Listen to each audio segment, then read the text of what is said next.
welcome back to the deep dive.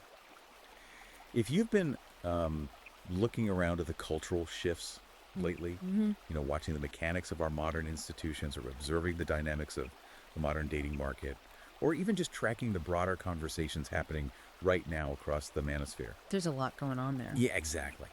And if you've been feeling like you're navigating through this really dense, disorienting haze, then the text we're unpacking today is, it's really going to catch your attention. It absolutely is. But before we get into the actual architecture of this discussion, just a quick reminder, please take a second to like and subscribe to this deep dive so you never miss an analysis. Definitely do that. So today's mission is an extensive, really granular exploration of a highly talked about 2025 ebook.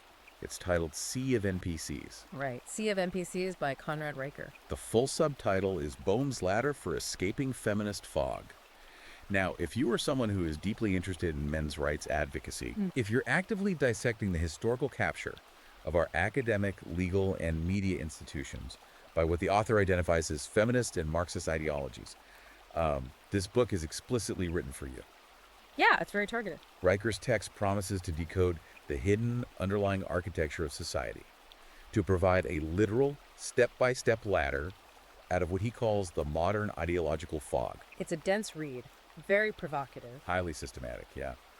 If you want to follow along or dig into the source material yourself, you can buy this fascinating ebook right now. Just check Amazon Kindle and Google Play Books. Highly recommend checking the source directly. And also, to keep up with the author's ongoing essays and his frameworks, make sure you follow @Conrad Riker on Substack. Precisely.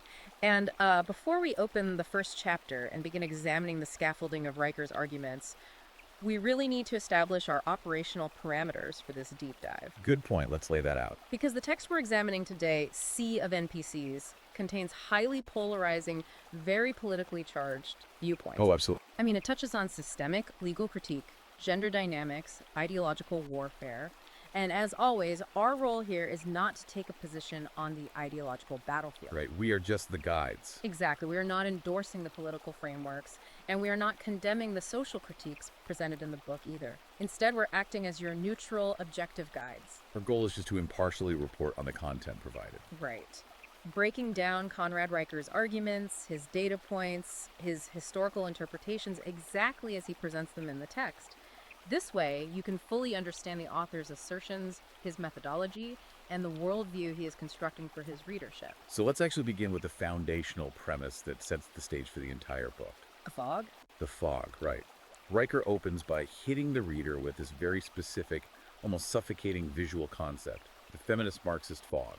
That's his core term. The text posits that if you look at the modern world and feel a profound sense of what he calls pixelated meaninglessness. I love that phrase, pixelated meaninglessness. Yeah, a feeling that the traditional markers of masculine agency have been erased or even inverted. Riker says you're not experiencing some accidental cultural drift. No, he says it's entirely deliberate. He asserts society is currently smothered in a manufactured ideological fog. And the stated purpose of this fog, according to the book, is to disconnect men from objective reality. Disconnect them from biological reason. Right, and from what he refers to as the divine order, or logos. The terminology he uses here is really crucial for understanding the rest of his framework. When Riker discusses this fog, he characterizes it as a weaponized illusion. Weaponized illusion, yeah. One that replaces the foundational nature woven into the universe with and this is a quote, shrieking void of relativism. And that's heavy. It is. And he addresses the male reader directly here. He argues that the modern sense of being adrift, that existential exhaustion so many men report right now, it's the intended engineered result of this feminist Marxist framework. It's designed to create a low-visibility environment where traditional virtues are inverted. But he doesn't just offer a sociological critique, right? He takes this massive conceptual leap. Yes, into theoretical quantum physics. Right, to build his antidote. Specifically, he relies heavily on the work of the late theoretical physicist David Bohm. Which is a fascinating intersection of disciplines. Riker takes Bohm's theory of the implicate order and basically maps it directly onto modern political and gender theory. Let's give that some context, because David Bohm wasn't some fringe thinker. Not at all. He was one of the most significant theoretical physicists of the 20th century, really known for his work in quantum mechanics and his philosophy on the nature of reality. So Riker uses Bohm's framework, which suggests the universe isn't just a collection of disconnected random particles.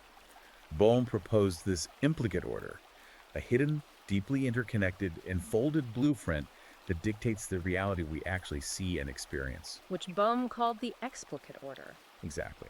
And Riker takes this quantum physics model and argues that beneath the surface level chaos, beneath the noise and relativism of modern feminism, there is actually a rigid, immutable, masculine order that governs the universe.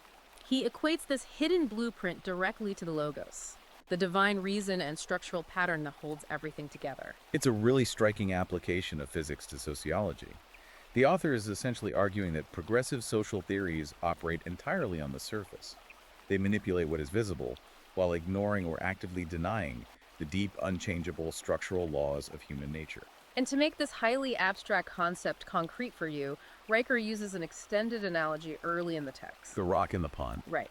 He describes a scenario of a child standing at the edge of a perfectly still pond and throwing a heavy rock into the water.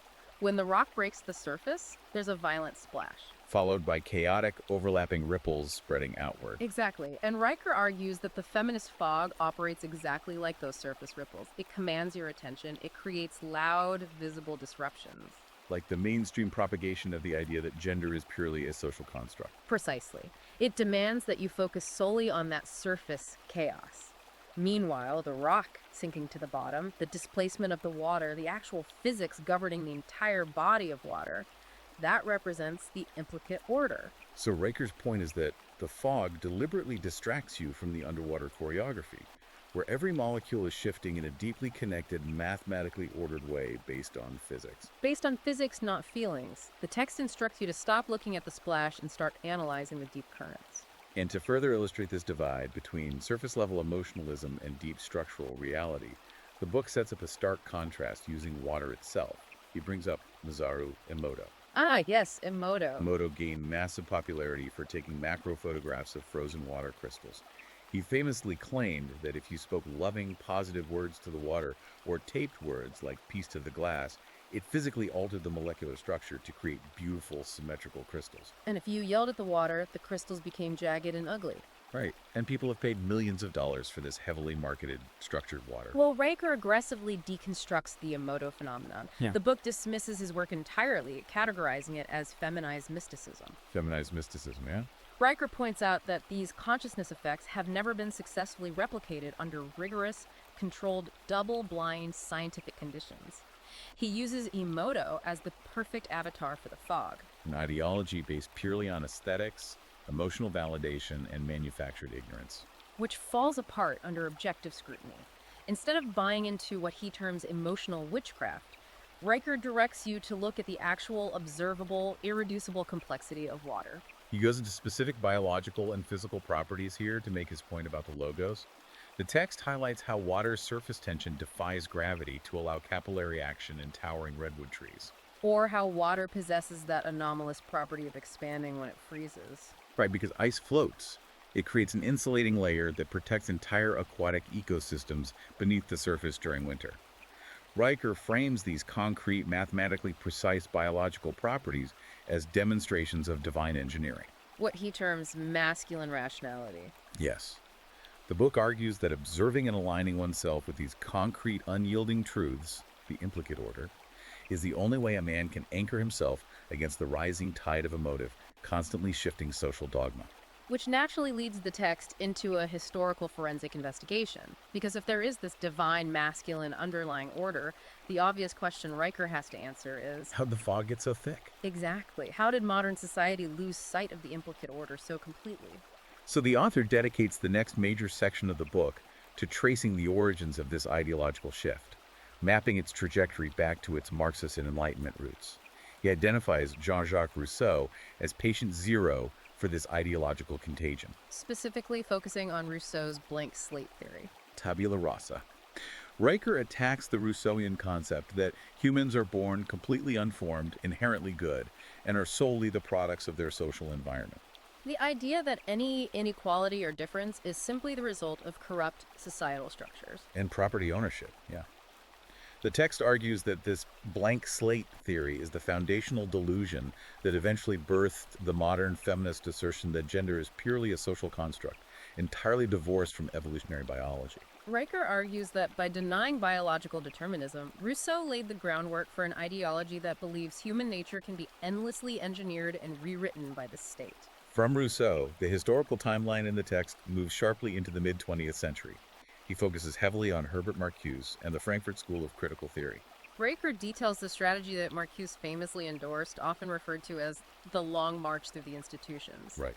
The book asserts that the cultural shift we see today was not an organic evolution of civil rights, but a deliberate, calculated strategy of ideological subversion. Riker argues that cultural Marxists intentionally embedded themselves within the key sense-making organs of society: academia, the mainstream media, the bureaucratic layers of government. And their ultimate goal, according to Riker's analysis, was to systematically dismantle the core pillars of Western stability, specifically traditional religious frameworks and the nuclear family. The text posits that these institutions were targeted because critical theorists viewed them not as foundational bedrock, but as oppressive hierarchies that needed to be leveled. By the 1960s, Riker notes, this critical theory became the operating system for campus radicals, Which eventually institutionalized itself into the modern grievance studies departments we see today. Departments that, according to the author, are structurally incentivized to teach that traditional masculinity is an inherent pathology. What's really striking about Riker's historical deep dives is his methodology for contrasting the mainstream sanitized narrative of feminism's origins with what he claims are its actual radical blueprints. The text argues that modern mainstream feminism deliberately soft pedals its history. It projects a public relations image that the movement was always simply a polite request for workplace equality. But to dismantle this narrative, Riker points you directly toward the foundational texts of second-wave radical feminism. He spotlights Valerie Solanas and her 1968 SCM manifesto. For those unfamiliar with the history, Valerie Solanas is most famously known for attempting to assassinate the artist Andy Warhol. But her written manifesto, which Riker quotes extensively, is incredibly extreme. The acronym SDUM stands for the Society for Cutting Up Men. In the manifesto, Solanas explicitly, in writing, demands the total subjugation and eventual biological extermination of the male sex. Riker's argument here is crucial to his thesis. He asserts that the SEO manifesto wasn't just some fringe anomaly written by an outlier. He claims it was an articulation of feminism stripped of its public relations veneer. The book posits that Solanas exposed the dark underlying doctrine of the movement, the fundamental belief that men are a violent evolutionary error that requires systemic correction. Riker draws a really stark parallel here. He compares modern feminists who whitewash or ignore Solanas to political extremists denying the atrocities of their own historical regimes. And to further substantiate his claim that the movement fundamentally relies on maintaining a specific narrative at all costs, even at the expense of empirical data, Riker brings in the historical case study of Aaron Pizzi. This is a very specific, deeply detailed anecdote in the book. In 1971, Aaron Pizzi founded the Chiswick Women's Refuge. Which was the very first domestic violence shelter in modern Britain. Right. And initially, she was heralded as a pioneer of the women's liberation movement. But Riker details how Pizzi's own on-the-ground research and clinical observations began to contradict the core tenets of the movement. Because the data she was collecting was highly inconvenient for the prevailing narrative. Pizzi eventually published findings concluding that intimate partner violence is largely reciprocal. She found that women actually initiate physical violence in domestic disputes at rates equal to men. Riker details the immediate severe fallout from this data release. According to the book, the feminist establishment fiercely turned on Pizzi. She was subjected to organized boycotts. She received coordinated bomb threats. Her dog was even killed. Ultimately, she was driven into exile from the very movement she helped pioneer. Riker uses Pizzi's story as a historical proof of concept. He argues it demonstrates that whenever empirical data contradicts feminist dogma, specifically the dogma that erases female agency in conflict and paints men exclusively as the sole systemic oppressors, the truth-tellers are crushed by the institutional machine. The text argues that this pattern of silencing dissent is not a bug of the movement, but its core feature. Riker asserts that wherever feminist ideology metastasizes, it uses the noble rhetoric of equality to mask a zero-sum agenda of female supremacy. This historical analysis flows directly into a crucial tactical concept Riker identifies in the text: the linguistic battlefield. The book argues that ideological capture doesn't just happen through passing laws or changing policies. It happens by fundamentally altering reality through the weaponization of language itself. He references the trivium, the classical educational model of grammar, logic, and rhetoric. He calls this the Western cerebral toolkit, the mechanism by which we structure objective thought. And he claims this toolkit has been entirely subverted and turned against men. Let's unpack the phrase he uses here, ontological sabotage. Ontology is the philosophical study of being, of what actually exists. Riker is arguing that progressive activists use deliberate etymological tricks to sabotage our shared understanding of reality. Fracturing the common ground required for logical debate. The author provides highly specific examples of this linguistic inversion. He begins with the word patriarchy. Riker traces the etymology of the word back to its solid Greek roots, pater, meaning father, and arche, meaning rule or origin. He explains that historically, for thousands of years, this term denoted practical, boots-on-the-ground leadership. It meant the physical protection, financial provisioning, and moral formation of a household and a community. It was a term of deep responsibility. However, Riker argues that mid-20th century theorists, specifically pointing to Simone de Beauvoir and her foundational text of The Second Sex, executed a massive act of linguistic jujitsu. He claims they successfully twisted patriarchy into a universal synonym for systemic male tyranny, effectively reframing male responsibility and sacrifice as tools of oppression. He performs a similar forensic breakdown on the term toxic masculinity. The text notes a fascinating historical irony here. The phrase wasn't originally coined by modern radical feminists. No, Raper points out it was actually created in the late 1980s by a male psychologist named Shepard Bliss. Bliss was a key figure in the mythopoetic men's movement. Think of Robert Bly's Iron John era, where men were going into the woods trying to reconnect with archetypal male energy. Right. Bliss used the term to describe his own specific unresolved trauma regarding his militaristic father. But according to Riker's timeline, the term was quickly hijacked, Stripped of its original, highly specific psychological context, and weaponized by mainstream academia. Riker argues the term is now used as a linguistic blanket to pathologize natural male biology and evolutionary traits. Traits like physical competitiveness, stoicism, and risk-taking. The exact traits that Riker points out were historically necessary to build and defend physical civilizations. The transition Riker makes here is pivotal. He moves from theoretical and linguistic analysis directly into real-world application, examining how this ideology is actively weaponized against men in modern systems. He focuses intensely on two areas, family courts and the modern dating scene. Let's examine his critique of the legal system first. Which he bluntly categorizes as a gynocentric legal framework.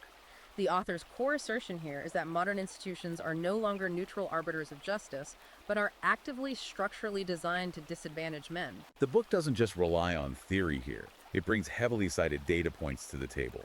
Riker cites United States Department of Justice statistics indicating that roughly 450,000 men face restraining orders annually based entirely on unproven allegations. Often granted ex parte, meaning the man isn't even in the room to defend himself before being removed from his home. He points to international data too, citing courts in the United Kingdom where mothers reportedly win 94% of primary custody battles, arguing this happens regardless of objective maternal fitness. Furthermore, the text references a 2017 Justice Canada report which, according to Riker's interpretation, admits that up to 70% of unsubstantiated domestic abuse claims still heavily influence the final outcomes of custody cases, permanently altering a father's access to his children. To ground these systemic statistics in visceral reality, Riker details the narrative of a man he calls Jason. The text describes Jason as a normative foundational archetype. A solid, working-class guy, a construction manager, and a dedicated father. Riker details how, during a contentious divorce, Jason's wife utilized what the author calls a standard playbook tactic, filing a false, purely strategic claim of emotional abuse to gain immediate upper hand in custody negotiations. The legal mechanics of what follows are painstakingly detailed in the book. Riker describes how Jason spent 3 agonizing months legally barred from seeing his own children. Subjected to supervised visitation centers. All while the court mandated that he liquidate his savings to pay for his wife's legal representation. Riker uses Jason's ordeal as a microcosm of the larger system. arguing that family courts actively exploit male instincts to provide, legally transforming fathers into walking ATMs while systematically stripping them of their paternal authority and dignity. But Riker's text is heavily focused on solutions, not just outlining grievances. He details a highly organized, actionable countermeasure that is actively taking place right now: the formation of what he calls due process squads. The book outlines how, beginning around 2020, fathers in states like Michigan began forming decentralized coalitions made up of legally literate men, including off-duty police officers and paralegals. Their operational tactic is simple but aggressive. They physically pack family courtrooms. They use their legal right to a public gallery to silently monitor and document judges whom they have statistically identified as holding anti-father biases. Riker highlights a specific, highly publicized incident where a family court judge actually ordered 3 children into juvenile detention for refusing to have lunch with their father during a custody dispute. A massive judicial overreach. After these due process squads organized and physically filled her courtroom, documenting every word and procedural move, the judge reversed her ruling within 2 weeks. The author notes with clear approval that these strategic sovereignty groups have now scaled across 17 different states. He frames this as a successful application of masculine presence and documentation to force systemic reversals. Essentially creating an artificial accountability mechanism where the institutional one has failed. From the physical battlefield of the courtroom, Riker pivots to the digital one, dedicating a massive section of the book to analyzing the modern mating market, which he conceptualizes as the digital dating desert. The data he brings forward here to explain the frustration of the modern man is brutal and mathematical. He cites comprehensive Stanford University research from 2022 that analyzed user behavior on the dating app Tinder. The research demonstrates a massive algorithmic inequality. Women on the platform swipe right, meaning they express interest on only the top 20% of men based on physical and status markers. Riker applies the Pareto principle, the 80-20 rule, directly to human mating. This statistical reality leaves the vast majority, the bottom 80% of men, completely invisible and functionally locked out of the mating market on these platforms. Riker argues that this dynamic is not an example of social progress or liberation. Rather, he views it as a predatory, hyper-gamified algorithm that is mathematically rigged against the average man, creating a massive underclass of romantically and sexually invisible men. The text connects this brutal digital selectivity directly back to evolutionary biology. Riker leans heavily on the foundational work of evolutionary psychologist David Buss, specifically citing Buss's famous 37 culture study. For context, Buss surveyed over 10,000 individuals across 37 vastly different cultures, from industrialized Western nations to remote agrarian societies, to study mate selection. Buss's research proved conclusively that across all cultures, regardless of media influence or political structure, women universally prioritize status, ambition, and resource acquisition capacity when choosing long-term mates. They inherently seek providers. Riker uses Buss's empirical data as a sledgehammer against the feminist blank slate gender theory. The author states that while progressive activists might publicly demand the egalitarian ideal of equal partners and claim that gender roles are oppressive constructs, their actual observable mating behavior tells a completely different biological story. They still demand top-tier traditional providers. Riker argues this reveals a profound cognitive dissonance within modern feminism. It's an ideology that tries to legally and socially suppress traditional masculinity while simultaneously biologically selecting for it, revealing a fundamental evolutionary truth that cannot be socially engineered away. This inherent contradiction, this refusal to acknowledge observable reality, brings us directly to the title of the book itself, and what is arguably the core conceptual pillar of Riker's entire thesis, the idea of the NPC. If you exist in the digital space, you have undoubtedly heard this term, but the way Riker codifies it into a sociological framework is very specific. Let's examine exactly how the author defines a sea of NPCs. The acronym NPC originates in gaming. It stands for non-player character, the background characters that are hard-coded with a limited set of dialogue options, incapable of independent thought or deviation from their programming. Riker elevates this internet meme into a comprehensive descriptor for what he terms ideologically possessed individuals. He argues that vast swaths of the modern population are suffering from a cognitive flatline. These are individuals who do not generate their own worldviews through observation and logic, but merely parrot-scripted, institutionalized slogans. Phrases like my lived experience, systemic oppression, or do the work. Riker asserts that these individuals lack any internal error correction protocols. When presented with conflicting data, they cannot process it. They simply loop back to their programmed responses. He points to highly visible cultural phenomena to illustrate this. He cites the synchronized wearing of identical pink pussy hats at massive political marches, or the rising trend of university students collectively screaming or pulling fire alarms to physically silence guest speakers they disagree with. Riker argues that these actions are not the behaviors of conscious, individual activists engaged in democratic debate. He categorizes them as the actions of ideological meat puppets, a hive mind trapped entirely within the feminist fog, reacting purely on engineered stimulus rather than reason. To explain the exact mechanics of how these NPCs operate and maintain their worldview despite conflicting reality, Riker loops back to his quantum physics metaphors. This is where the text gets incredibly layered. Riker produces a fascinating comparative model where he defines postmodernist gender theory as quantum physics without the math. Specifically, he utilizes the famous Schrödinger's cat thought experiment to explain leftist cognitive dissonance. For those who need a quick refresher on the physics concept, Schrödinger's cat is a thought experiment where a cat is placed in a sealed box with a radioactive mechanism that may or may not trigger. Until the box is opened and observed, quantum mechanics dictates that the cat exists in a state of superposition. It is simultaneously both alive and dead. The act of observation is what collapses the wave function into a single, definitive state of reality. Riker maps this exact principle onto modern sociological debates. The author claims that the progressive left treats reality as entirely subjective and fluid, claiming, for example, that gender is a fluid social construct and that biological differences are a myth until the exact moment they are challenged or need to leverage victimhood.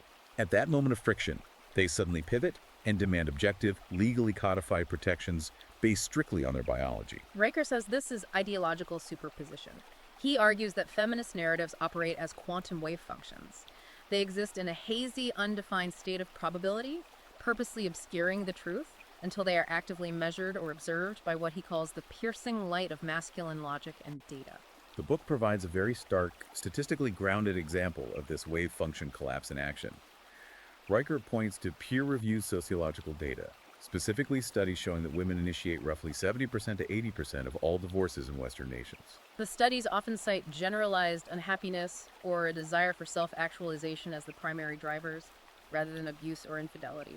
Riker says that the prevailing cultural narrative, the wave function, is that women are fundamentally oppressed by the institution of marriage. But when men actually observe the direct data, when they measure the reality of female hypergamy and the unilateral destruction of families via no-fault divorce, the feminist wave function of the perpetually oppressed woman instantly collapses. It condenses into an observable, highly uncomfortable, objective truth about female behavioral patterns. Riker's ultimate directive here is urging men to become quantum observers, to unflinchingly look at the objective facts because the sheer act of observation destroys the fog. Moving from the philosophical realm of quantum observation into highly practical survival-level strategy, Riker dedicates a massive portion of the book's second half to what he terms the economics of the soul. He sets up a binary contrast between participating in the modern simp economy versus the rigorous building of true, sovereign, multi-generational wealth. The text describes the simp economy as a vast, interconnected matrix of dopamine hijacking, digitally optimized traps. He explicitly calls out platforms like OnlyFans, the premium subscription tiers of dating apps like Tinder Gold, and the microtransaction models of modern video games. Riker argues these systems are quite literally engineered by behavioral psychologists to financially bankrupt average men, siphoning off their resources and transforming potential builders and kings into compliant, docile pay pigs addicted to artificial intimacy. The financial math he provides to back up this critique is incredibly stark. Riker claims he personally tracked the financial and social trajectories of an anonymized cohort of 500 men over a 10-year period. The data he presents shows a massive divergence. He found that the men who completely opted out of the dating market, who prioritized aggressive self-improvement, physical training, capital building, and hard skill acquisition over the pursuit of romantic validation, saw their net worth increase by an average of 237% over the decade. In stark contrast to that group, Riker analyzes the men he categorizes as white knights, those who spent their 20s and early 30s endlessly chasing female validation, paying for premium dating app access, subscribing to parasocial relationships online, and acting as what he derisively calls unpaid emotional support animals for women who had no genuine desire for them. According to the text, this cohort ended up with a negative median net worth by age 35, saddled with consumer debt and profound psychological resentment. Riker summarizes this entire economic dynamic with a blunt, memorable maxim. Simping is the most expensive subscription service in existence. Because the game is mathematically rigged against the average man, Riker's actionable advice is radical financial and social secession. He explicitly calls for men to completely detach from these corrupted, gynocentric financial and social systems. He advocates for the aggressive building of parallel economies to become entirely financially ungovernable. The book points out that in an era where massive institutions and payment processors actively weaponize banking access to deplatform political dissenters, men can no longer rely on legacy systems. They must leapfrog them. Riker outlines very specific methodologies for this secession. He heavily advocates for the utilization of decentralized cryptocurrencies like Bitcoin and privacy coins like Monero to legally starve the overarching system of surveillance and tax revenue. He discusses using encrypted peer-to-peer networks like signal groups to broker private business deals, bypassing the friction and oversight of Wall Street and traditional corporate structures. He even points to the mechanics of darknet markets as proof of concept for how trustless, decentralized economies can function entirely outside state control.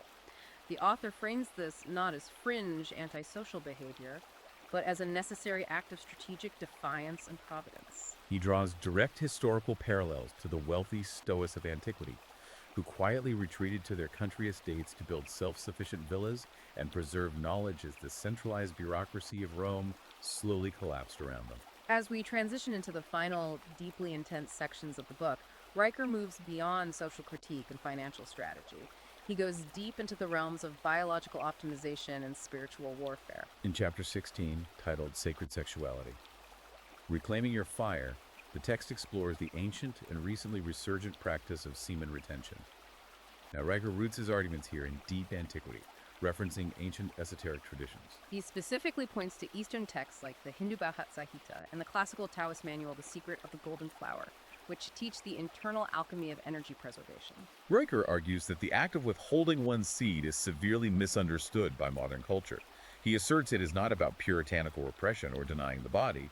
It is a highly calculated strategy for redirecting vital biological energy. The text asserts that when men willfully conserve this vital essence, rather than constantly dissipating it through casual, low-effort encounters or chronic pornography consumption, they initiate a biological transmutation. They redirect that metaphysical gasoline upward, converting it into immense creative drive, intellectual sharpness, and physical stamina.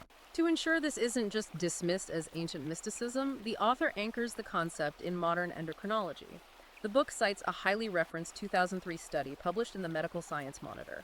This clinical study tracked the hormone levels of men who abstained from ejaculation for exactly 1 week. The researchers found that on the 7th day, the men experienced a massive testosterone spike, specifically a 45.7% increase in DHEA, a crucial steroid hormone that acts as a precursor to testosterone and is heavily linked to baseline motivation, aggression, and mental resilience. Riker argues this hormonal spike is the biological manifestation of the fire he is telling men to reclaim. He heavily and aggressively contrasts this disciplined practice with the ubiquitous consumption of modern internet pornography. Riker does not hold back in his critique. He explicitly calls out the corporate monopolies behind the industry, specifically naming conglomerates like MindGeek, which operates many of the world's largest tube sites. Riker categorizes the modern pornography industry not as harmless entertainment, but as an ultimate weaponized tool designed specifically to pacify and neuter male energy. The biological mechanics he describes here are terrifying.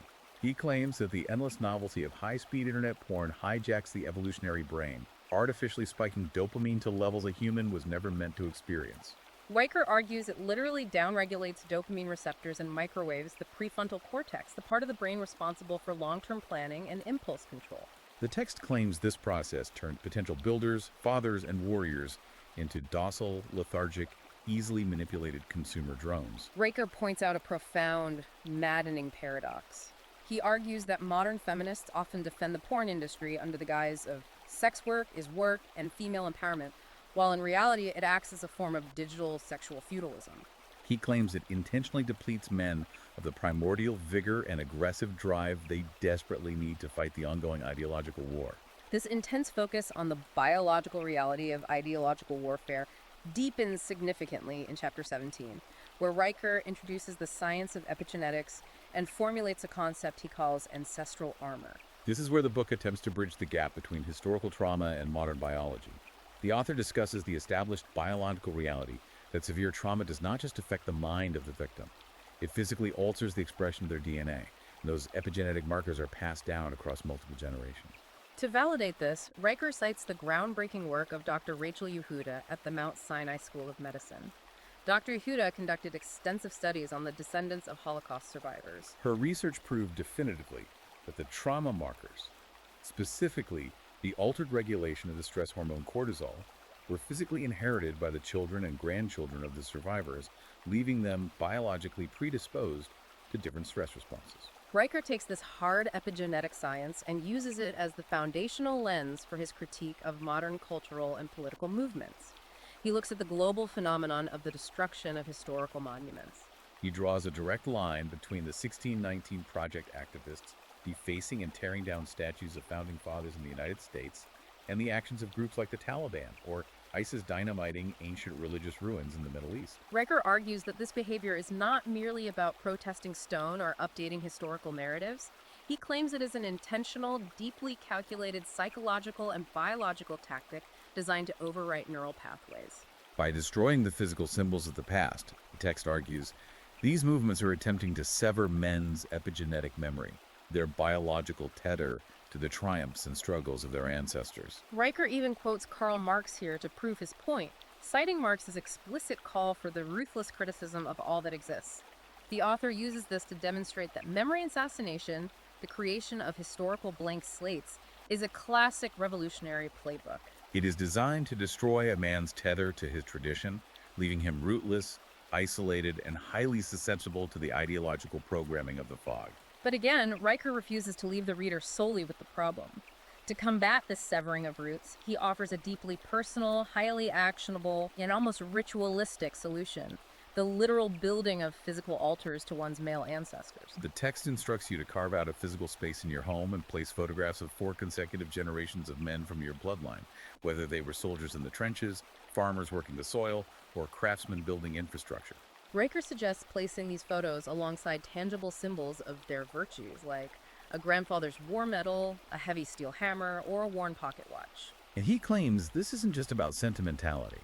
Riker points to research from Stanford neuroscientists suggesting that the deep, focused engagement with ancestral rituals actually spikes DNA repair enzymes in the body. The text argues that by daily confronting, acknowledging, and honoring the unprocessed trauma, the stoicism, and the triumphs of your specific bloodline, a man can physically process inherited epigenetic pain. Riker claims this practice stabilizes your biology, grounding you with an ancestral armor that makes you impervious to the gaslighting of the modern fog. That concept of build an unshakable internal armor leads perfectly into his final synthesis: his redefinition of the hero's journey and his comprehensive manual for what it takes to truly become ungovernable in today's hyper-connected, hyper-distracted world. Riker relies on the ultimate mythic metaphor to make his point: the story of Odysseus tying himself to the mast of his ship to resist the deadly lure of the sirens. Riker recontextualizes this ancient myth, claiming that Odysseus lashing himself to the wood was the original red pill moment in Western literature. Riker argues that the modern world is an ocean of sirens. Endless digital distractions, algorithmic pornography, algorithmic dating, processed food, and outrage media, all singing a song designed to crash a man's life upon the rocks of mediocrity. The text argues that modern men cannot rely on willpower alone to navigate this. They need to trade their cheap dopamine hits for the ropes of discipline. They must voluntarily bind themselves to extreme structure to survive. He substantiates this demand for extreme discipline with hard neuroscience regarding the concept of decision fatigue and ego depletion. Riker cites neuroeconomic studies from Stanford that measured the metabolic cost of choice. The research proved that every single additional major life path option a person considers actively consumes roughly 7% of their prefrontal cortex's working memory for the day. In a modern world, saturated with infinite Tinder profiles, limitless career paths, and a never-ending buffet of streaming entertainment, Riker argues that the average man hits complete cognitive bankruptcy by noon every single day. Because the modern world weaponizes infinite choice to induce paralysis, the author advocates for the exact opposite: radical constraint and ruthless elimination of options. What does this radical constraint actually look like in practice? Riker points to highly extreme, strictly disciplined routines. The text details his time training with a martial arts monk who adheres to a brutal schedule, waking at 4 a.m. in a freezing room, spending an hour chanting ancient psalms to center the mind, before heading to the gym to deadlift 500 pounds. Riker contrasts this physical dominance with intellectual dominance, pointing to the habits of billionaires like Warren Buffett. Riker notes that Buffett spends 80% of his day reading, processing up to 500 pages of dense financial and historical data daily to compound a massive cognitive surplus. While the average modern man squanders his attention doom scrolling through algorithmically curated outrage on his phone, Riker's ultimate directive here is a demand for total personal overhaul. He is aggressively instructing men to cancel their streaming subscriptions, delete the dating apps, lift heavy weights to alter their hormonal baseline, study dense, foundational ancient philosophy like Thomas Aquinas or Marcus Aurelius, and build physical and mental anti-fragility. he wants his readers to transform themselves into the metaphorical stone in the river, deeply rooted in the implicate order, remaining completely immovable while the chaotic, shrieking nonsense of NPC culture merely flows harmlessly around them. As we step back and synthesize the overarching core thesis of Sea of NPCs, Riker's ultimate message is a demand for a massive, uncompromising paradigm shift. He's telling his readership to definitively stop playing the victim, to stop complaining about the rules of a societal game that he argues is mathematically and systemically rigged against their biology and their interests. His final resounding call to action is for men to reclaim their divine masculine responsibility, the logos, and to actively, aggressively build parallel structures, sovereign economies, and decentralized legal networks that exist completely outside the reach of the feminist fog. It is a sweeping, deeply polarizing, and incredibly intense manual for what the author views as necessary spiritual and cultural warfare. And again, as we state at the end of these deep dives, if this extensive exploration into the hidden architecture of the implicate order, the origins of modern gender dynamics, and the concept of biological ancestral armor sparked your curiosity, you absolutely need to read the primary source material for yourself to fully grasp the author's intricate framework. You can go to Amazon Kindle or Google Play Books right now to purchase and download Sea of NPCs. And, as the author explicitly requests in the preface of his book, if the text helps lift the fog for you, he asks that you do the work to help the algorithm. Leave a 5-star review on those platforms to help other men find the ladder out of the chaos. You can also follow his ongoing, highly detailed analysis by subscribing to @ConradRiker on Substack, as well as following his updates on Twitter and YouTube. Also, please do not forget to take a moment to like and subscribe to our deep dive right here on this platform so we can continue bringing you these exhaustive, multi-layered breakdowns of the most provocative texts shaping the culture today. To leave you with a final lingering thought to mull over as you process all of this data. If we extrapolate Riker's core directive to its logical conclusion and assume that millions of men actually follow his advice, if a massive, productive demographic completely detaches from mainstream financial institutions, legally starves the tax base via cryptocurrency, refuses to participate in the traditional dating and family court systems, and successfully builds their own decentralized, ungovernable parallel societies, what exactly happens to the foundational economic infrastructure of the traditional nation-state? Could the ultimate unintended historical result of this modern gender and ideological war be the complete fracturing, bankrupting, and eventual obsolescence of the modern centralized state itself? A profound and unsettling question to consider as you watch the deep current shifting beneath the surface. Thank you for joining us in the deep end. We will see you next time.